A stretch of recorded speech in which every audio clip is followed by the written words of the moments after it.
Even the TOS flamethrowers did not help. The occupiers fell into a trap in Chasiv Yar.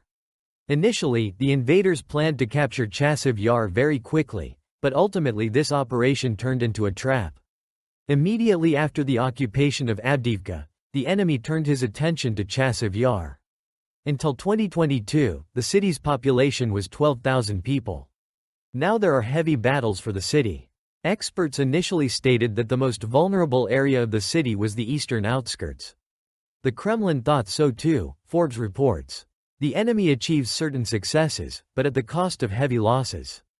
The enemy's strategy is clear. Attack the city after intense airstrikes.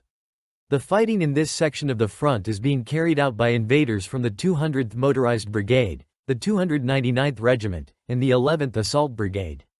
The enemy is also trying to attack the village of Kalinino in order to cut off the Ukrainian armed forces from the supply line. Even the transfer of the TOS 1 and TOS 2 installations to this section of the front did not change the balance of forces on the battlefield. Today, the defense of Chasiv Yar and Kalinino is held by soldiers from the 41st Brigade and the 214th TRO Brigade. The enemy dreams of taking complete control of the canal region, but recent counterattacks by the Ukrainian armed forces have forced the enemy to retreat. Experts say the Kremlin was counting heavily on the Kharkiv offensive in May 2024, but help from the West arrived in time and the Kremlin's plans were again thwarted.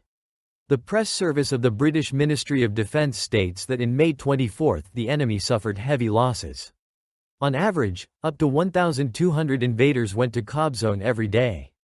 Experts are confident that such large losses are due to poor training of newly recruited occupiers into the ranks of the Russian armed forces.